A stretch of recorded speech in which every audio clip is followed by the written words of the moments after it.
हर हर महादेव सभी साथियों को सोमवार का व्रत भगवान भोलेनाथ को समर्पित होता है। यह व्रत न केवल श्रद्धा का प्रतीक है, बल्कि यह हमारे जीवन में सुख, शांति और समृद्धि का मार्ग भी प्रशस्त करता है। अब प्रारंभ करते हैं सोमवार व्रत की यह दिव्य कथा। बहुत समय पहले की बात है। एक ऐसे कालखंड की जब देवों और मनुष्यों के बीच का अंतराल आज जितना गहरा नहीं था। उस युग में काशी नगरी से कुछ दूर एक छोटा सा पर समृद्ध व्यापारिक केंद्र था। इसी केंद्र में धर्मदास नामक एक व्यापारी अपनी सूझबूझ, ईमानदारी और परिश्रम के लिए विख्यात था। उसका व्यापार दिनों दिन फलता फूलता था। रेशमी वस्त्रों से लेकर मसालों तक उसके गोदाम हमेशा भरे रहते थे और उसकी दुकान पर ग्राहकों की भीड़ लगी रहती थी। धर्मदास का जीवन सुख शांति से परिपूर्ण था। एक सुंदर घर था, एक धर्मपरायण पत्नी थी और 2 हंसमुख बच्चे थे जो उसकी दुनिया थे। लेकिन इन सबसे बढ़कर धर्मदास की सबसे बड़ी संपत्ति उसकी अटूट आस्था थी। वह भगवान शिव का अनन्य भक्त था। हर सोमवार वह पूरे विधि विधान से व्रत रखता, मंदिर में जाकर शिव जी का अभिषेक करता और दिन भर उपवास के बाद केवल फलाहार ग्रहण करता। उसकी भक्ति दिखावे की नहीं, हृदय की गहराइयों से निकली थी। वह मानता था कि उसके जीवन में जो भी सुख समृद्धि है वह सब महादेव की ही कृपा है। परंतु समय का पहिया कब और कैसे करवट बदलता है यह कोई नहीं जानता। नीति का खेल भरा विचित्र होता है। एक दिन अचानक ही धर्मदास के व्यापार का सूरज ढलने लगा। पहले तो यह धीमा धीमा अदृश्य सा बदलाव था।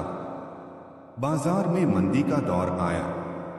नए प्रतिस्पर्धी आ गए और उसके पुराने वफादार ग्राहक भी धीरे धीरे कम होने लगे। उसने सोचा यह तो व्यापार का उतार चढ़ाव है, सब ठीक हो जाएगा।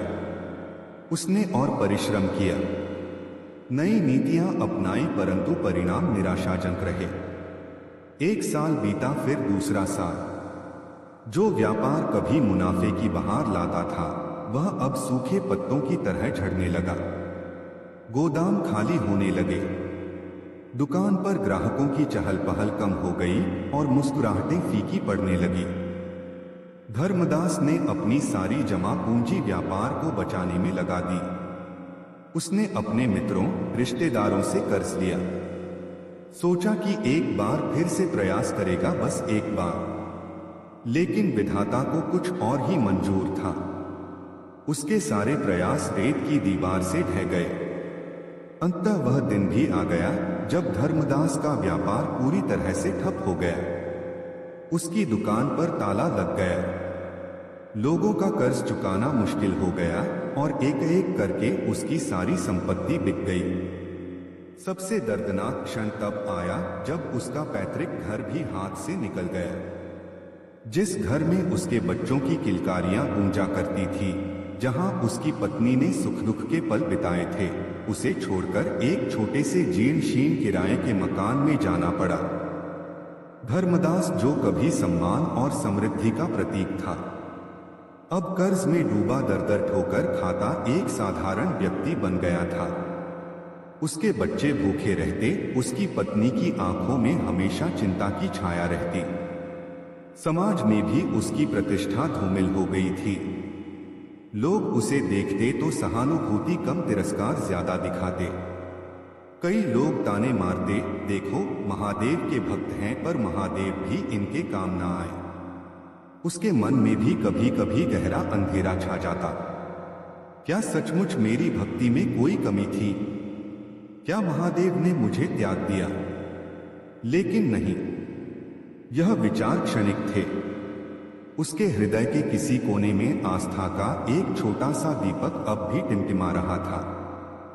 अपनी हर विपत्ति के बावजूद धर्मदास ने अपना सोमवार व्रत नहीं छोड़ा। चाहे उसके पास खाने को कुछ हो या ना हो, चाहे उसके मन में कितनी भी चिंताएं हो, वह हर सोमवार सुबह उठता, स्नान करता और अपने घर के छोटे से पूजा स्थान में बैठकर भगवान शिव का ध्यान करता। वह उस शक्ति पर विश्वास करता था जो इस पूरी सृष्टि को चलाती है, और उसे विश्वास था कि उसकी परीक्षा ली जा रही है। वह रोता नहीं था, शिकवा नहीं करता था, बस धैर्य और अटूट विश्वास के साथ अपने महादेव का नाम जपता रहता था। उसकी श्रद्धा किसी फल की कामना से नहीं थी, बल्कि विशुद्ध प्रेम और समर्पण से जन्मी थी। कैलाश पर्वत पर अपनी अर्धांगिनी पार्वती के साथ विराजमान भगवान शिव यह सब देख रहे थे। उन्होंने धर्मदास के हर आंसू, उसकी हर सांस, उसकी हर अनकही प्रार्थना को महसूस किया था। उन्होंने उसकी अटूट भक्ति, उसकी विषम परिस्थितियों में भी न डगमगाने वाली आस्था को देखा था। देवी पार्वती ने भी धर्मदास की दुर्दशा पर व्यथा व्यक्त की थी। शिव जी मुस्कुराए। उन्होंने पार्वती से कहा, देवी देखो इस मेरे भक्त को, इसने अपनी सारी संपत्ति खो दी, घर खो दिया, सम्मान खो दिया, लेकिन मुझसे अपना विश्वास नहीं खोया। यह वह दुर्लभ भक्त है जो फल की इच्छा नहीं, केवल अपने प्रभु के प्रति प्रेम रखता है। इसकी परीक्षा अब समाप्त हुई। अब समय आ गया है कि मैं इसकी सहायता करूं। अगले सोमवार की सुबह थी। धर्मदास ने अपनी पत्नी से कहा, आज मेरा सोमवार व्रत है। घर में जो भी थोड़ा बहुत अनाज बचा है उससे कुछ बना लेना। दोपहर को मैं मंदिर से लौटकर केवल थोड़ा ग्रहण करूंगा। उसकी पत्नी, जिसका नाम शांति था, ने उदास मन से हाँ कहा। घर में बस थोड़े से चावल और एक चुटकी दाल थी। उसने उसी से थोड़ा सा खिचड़ी बना दी, जो उनके बच्चों के लिए भी मुश्किल से पूरी पड़ती। धर्मदास मंदिर से लौटा। उसका शरीर थका हुआ था, मन चिंतित, परंतु हृदय में महादेव का नाम था। वह अपने घर के बाहर के छोटे से चबूतरे पर बैठा ही था कि तभी एक बूढ़ा दुर्बल भिक्षुक उसके पास आया। भिक्षुक के वस्त्र फटे पुराने थे, शरीर कांप रहा था और उसकी आंखें भूख से ढसी हुई थीं। वह बहुत ही दीनहीन अवस्था में था।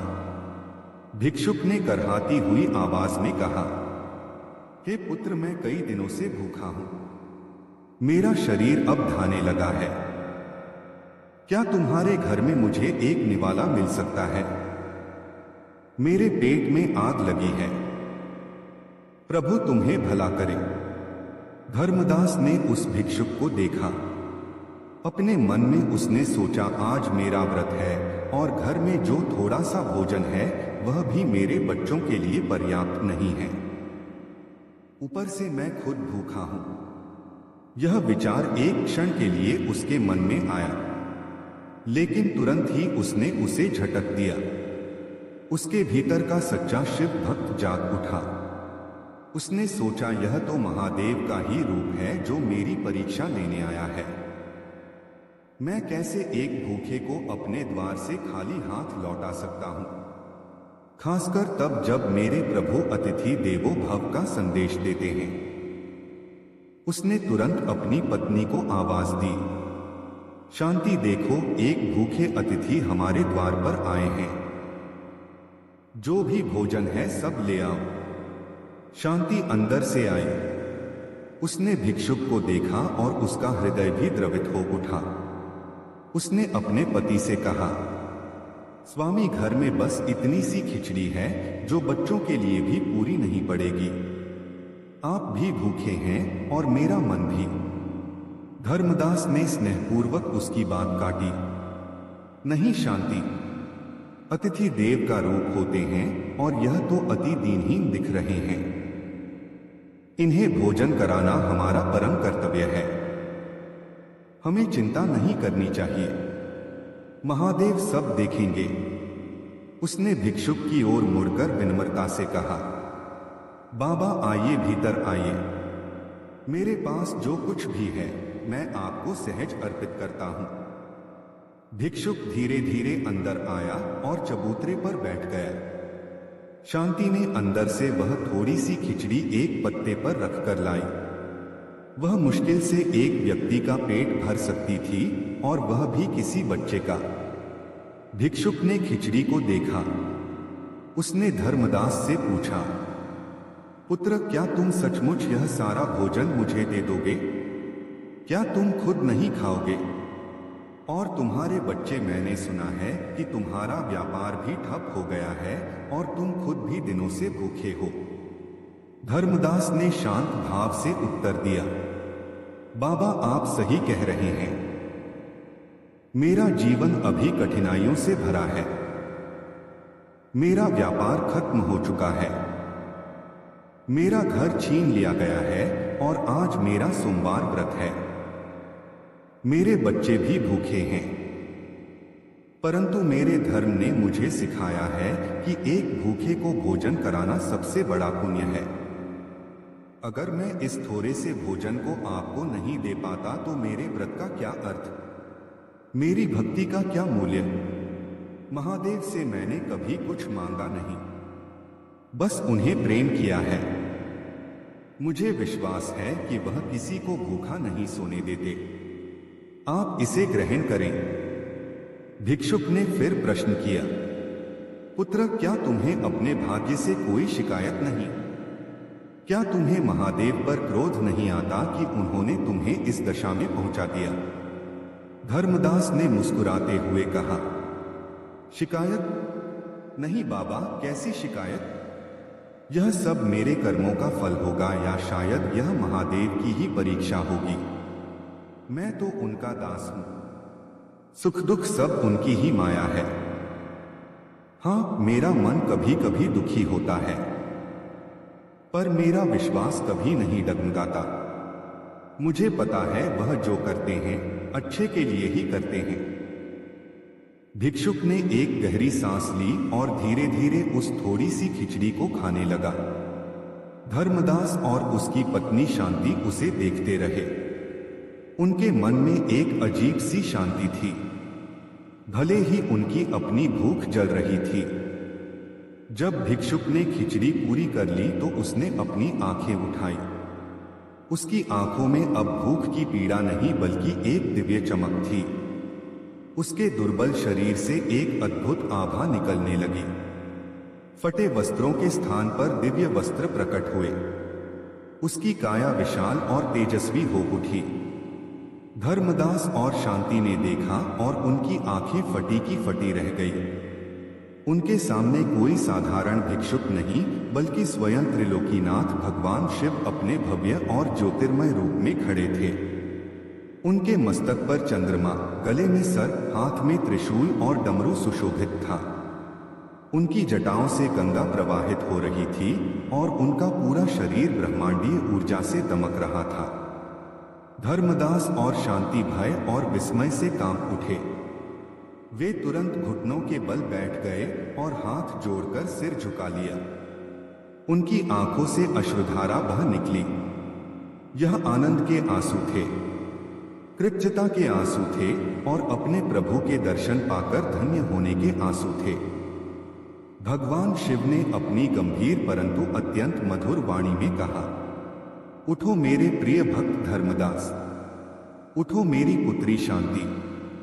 मैंने तुम्हारी वर्षों की अटूट श्रद्धा और दानवीरता की परीक्षा ली है।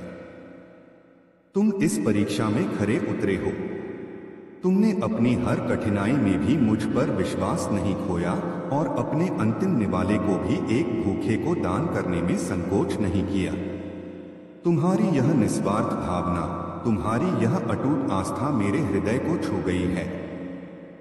शिवजी ने अपना आशीर्वाद भरा हाथ उठाया और बोले, हे धर्मदास, आज से तुम्हारे जीवन से सारे संकट दूर होते हैं।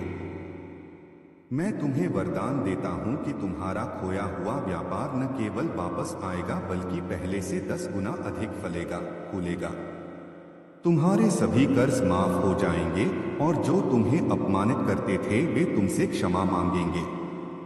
तुम्हारा घर तुम्हें वापस मिलेगा और तुम एक बार फिर धनधान्य से परिपूर्ण होंगे। तुम्हारे बच्चे हमेशा सुखी रहेंगे और तुम्हारी पत्नी को कभी किसी चीज की कमी नहीं होगी। यह केवल भौतिक सुख समृद्धि का आशीर्वाद नहीं है, अपितु मैं तुम्हें मानसिक शांति, आध्यात्मिक उन्नति और संतोष का भी वरदान देता हूं। तुम्हारा नाम युगों युगों तक एक सच्चे भक्त और उदार हृदय वाले व्यक्ति के रूप में स्मरण किया जाएगा।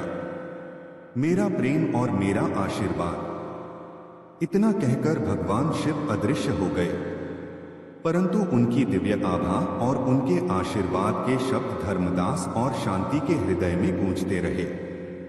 वे दोनों वहीं खड़े रहे, स्तब्ध, आनंदित और कृतज्ञता से भरे हुए। उनकी आंखों से अब भी अश्रुधारा बह रही थी, पर वे अब पीड़ा के नहीं, अपार हर्ष के आंसू थे। अगले ही दिन से धर्मदास के जीवन में अद्भुत परिवर्तन आने शुरू हो गए। सुबह हुई तो एक धनी सेठ उसके घर पहुंचा।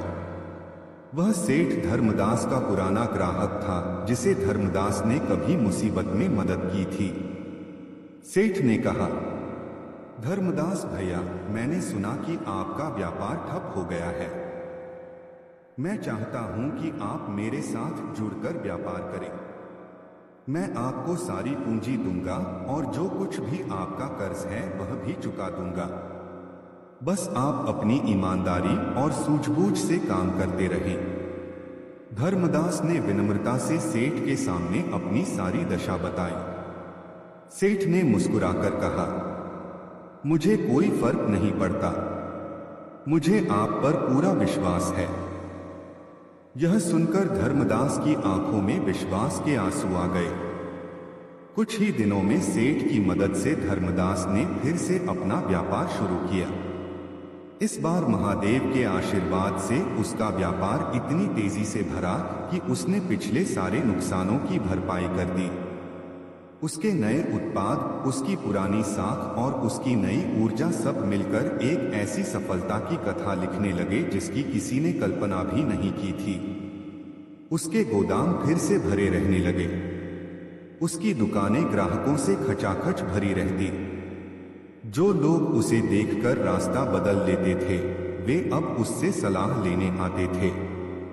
एक एक करके उसके सारे कर्ज चुक गए। उसका पुराना भव्य घर भी उसे वापस मिल गया। धर्मदास ने अपनी संपत्ति का सदुपयोग किया। उसने गरीबों की मदद की, मंदिरों का जीर्णोद्धार कराया और कई अनाथालयों व विद्यालयों को दान दिया। वह जानता था कि यह सब महादेव की कृपा है और इसका उपयोग दूसरों की भलाई के लिए होना चाहिए। धर्मदास ने कभी अपने सोमवार व्रत को नहीं छोड़ा। अब उसकी भक्ति में एक नया आयाम जुड़ गया था, कृतज्ञता का। वह हर सोमवार मंदिर जाकर महादेव का हृदय से धन्यवाद करता। उसकी पत्नी शांति भी उसके साथ हर सुख दुख में खड़ी रही और उसने अपने पति की भक्ति और धैर्य पर गर्व महसूस किया। उनके बच्चे भी बड़े होकर धर्मपरायण और विनम्र बने। अपने माता पिता के गुणों को अपनाते हुए धर्मदास का जीवन यह सिद्ध करता है कि सच्ची आस्था, निस्वार्थ सेवा और विषम परिस्थितियों में भी धैर्य न खोने का फल अवश्य मिलता है। भले ही समय कितना भी कठिन क्यों ना हो, यदि हम धर्म के मार्ग पर चलते हैं, ईश्वर पर अटूट विश्वास रखते हैं और अपने कर्तव्य का पालन करते हैं, तो अंतःदय कृपा अवश्य प्राप्त होती है। महादेव अपने सच्चे भक्तों को कभी अकेला नहीं छोड़ते। उनकी परीक्षा कठिन हो सकती है, पर उनका आशीर्वाद उससे भी भरा और असीमित होता है। धर्मदास की कथा आज भी हमें प्रेरणा देती है कि जीवन की हर कसौटी पर हमें अपना विश्वास दृढ़ रखना चाहिए, क्योंकि अंत में जीत सत्य और श्रद्धा की ही होती है। साथियों, इस वीडियो में सोमवार व्रत की पावन कथा यहीं पर समापन होती है। हर हर महादेव। संगीत